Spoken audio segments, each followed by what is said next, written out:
Today, we are traveling back to 1993. We are going to build a fully functional, real-time, endless runner game inspired by the T-Rex chase from Jurassic Park. And we are going to do it using absolutely zero game engines again. No Unity, no Godot, no external graphics libraries. We are going straight to the metal of the Windows console. We are going to write raw C++ to implement gravity physics, parallax scrolling, dynamic memory management, bounding box collision detection, and the relentless AI predator that procedurally animates and reacts to your mistakes. And as we do for this series, everything is going to happen in text mode. By default, the command prompt window is designed for typing text and reading logs. It scrolls, it wraps text, and it has a blinking cursor. It is inherently hostile to real-time action games. If we want to use it as our rendering engine, we have to hijack it. We start by including Windows H, like many times before. This header file gives us direct access to the Windows API, allowing us to speak directly to the operating system. We create a console state struct to hold all our engine data, and inside our setup console function, we grab a handle. A handle is basically a VIP pass. We tell Windows, give me the unique ID for this specific terminal output so I can manipulate it. To prevent graphical glitches, we must understand the difference between the screen buffer and the window viewport. The buffer is the actual text memory, the total canvas size. The viewport is the physical window frame you look through. If you try to make the buffer smaller than the current viewport, Windows will crash your formatting. So we execute a robust window dance. We use a small rect struct to shrink the physical window down to a single pixel. Then we resize the invisible cohort screen buffer behind to our massive cinematic aspect ratio 120 by 30. Finally, we snap the physical window back out to perfectly wrap around the new resized buffer. Next, we hide the blinking text cursor. But here's the most important part, the window style flags. We use getConsoleWindow to grab the Windows underlying properties, and we apply a bitwise operation. Maximize box, size box. The tilde means not, and the ampersand means and. We are literally telling the operating system, keep all current window styles and completely strip away the ability to resize or maximize the window. If the player dragged the corner of the window mid-game, it would destroy our coordinate math. We lock the environment down completely. Before we draw anything, we need to understand how colors work in the window console. We aren't using RGB hex codes here. Look at our configuration constants, such as col Jeep.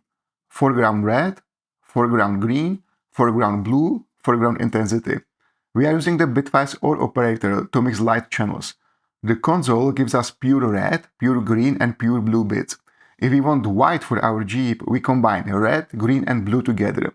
If we want a brownish yellow for our obstacles, we combine red and green. And by adding foreground intensity, we flip a specific bit that tells your monitor to crank up the brightness of those specific characters. We are manually mixing light channels at the hardware level.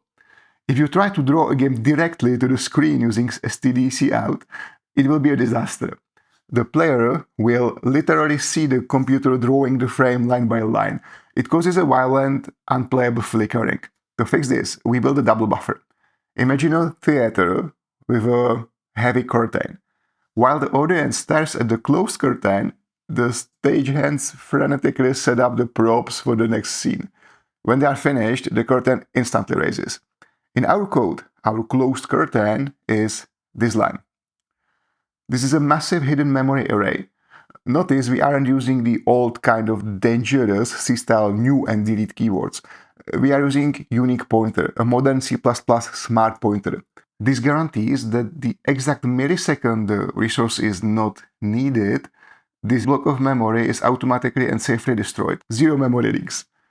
Because computer memory is a straight one-dimensional line, but our screen is two-dimensional grid, we use a classic math trick. Inside our drawChar function, you will see y times screen width plus x. This formula skips down the correct number of rows, then moves across the columns to find the exact character cell we want to color.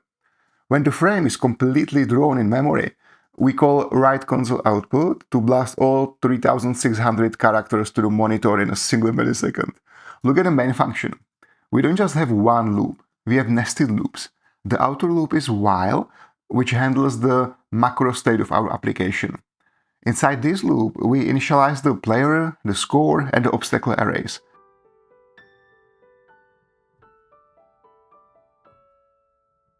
Then we enter the inner loop, while for running. This is the active gameplay state.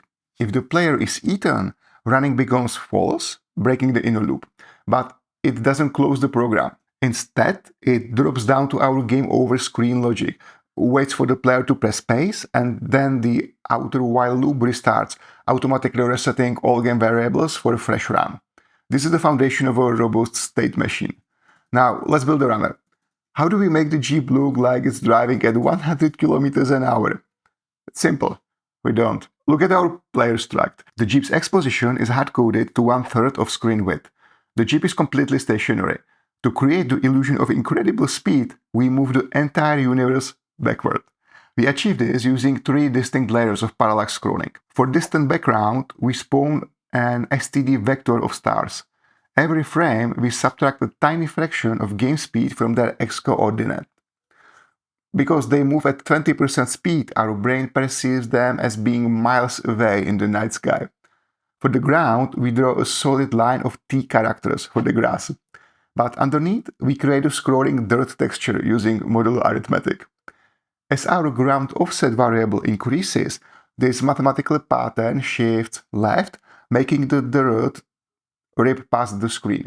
When it comes to the foreground, rocks and logs spawn completely off screen to the right and hurtle toward the stationary Jeep at 100% of the game speed. To spawn this obstacle, we need random numbers. Beginners often use the old rand function, but rand is obsolete. Instead, we include a random library and create a Mersenne twister engine.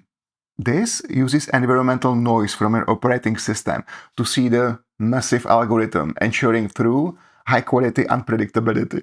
We use a STD uniform in distribution to roll a fair digital die. If the roll succeeds, we spawn a rock. But how do we store them? We use vector, obstacle. Unlike standard arrays, vectors can dynamically grow and shrink, but managing them during gameplay is tricky. Look closely at our update loop for obstacles. Notice there is no ++i at the top of the loop. If a rock hits the player, or if a rock goes off the left side of the screen, we call obstacles erase. When you erase an element from vector, everything behind it instantly shifts forward. If we blindly increment I, we would accidentally skip to the next obstacle. Therefore, we only call ++i in the else block, meaning we only move to the next index if we didn't delete the current one. This is a classic C++ game dev gotcha. Solved perfectly. To survive, you have to jump. We use this function for non-blocking input. It instantly returns true if a key is waiting in the buffer without pausing the game. If the user presses space or W, we don't magically teleport the Jeep. We apply physics using a technique called Euler integration. In console graphics, the y-axis is inverted.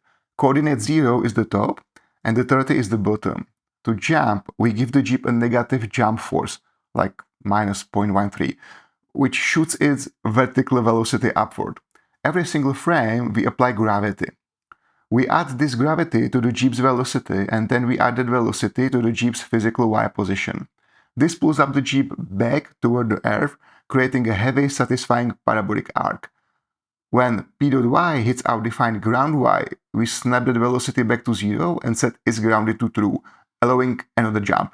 We define our assets, the Jeep and the T-Rex, as an array of strings. It's literal ASCII art. Our drawSprite function does something very clever. As it loops through the text, if it sees a blank space, it simply skips drawing it. This is brilliant, zero-cost way to implement image transparency, allowing the background to show right through the empty spaces around our Jeep's roll cage. But how do we know if the Jeep hits a rock? We use Access Aligned Bounding Box Collision, or AABB. We define an invisible mathematical rectangle, which will be around the Jeep, let's say 7 characters wide, 4 characters high, and visible rectangle around the obstacle. The code checks 4 things. Is the Jeep's right edge past the rock's left edge? Is the Jeep's left edge before the rock's right edge? And are the top and bottom bounds overlapping? If all conditions are true at the exact same time, we register a crash. But a crash isn't game over. This is a chase. We use a rubber band AI. The T-Rex position isn't tied to the screen. It's tied to a single floating point variable, dist. Every frame, the T-Rex slowly falls behind, meaning dist slowly recovers to a maximum distance. But if you hit a rock, we apply a massive punishment. Dist, let's say minus 15. The T-Rex violently surges forward. If dist ever hits 0, you are eaten. To make the T-Rex truly terrifying, we procedurally animate it using trigonometry. Look at its y-coordinate. By feeding our ever-increasing frame counter into a sine wave function, the results smoothly oscillate back and forth. This makes the T-Rex fluidly bop up and down as it runs, mimicking the heavy mass of a predator. If the T-Rex gets dangerously close, we swap its color variable to call close, turning it at a furious bright red. We flash a danger warning on the UI, and using the model operator on the frame count, we alternate between two different text sprites, snapping its massive jaws open and closed. As time goes on, game speed creeps higher. Eventually, you will make a mistake. When the game loop breaks, we wipe the memory buffer clean using C++ span and fill, safely overwriting every cell with a blank space. Finally, look at how we control the speed of the entire universe at the end of the loop.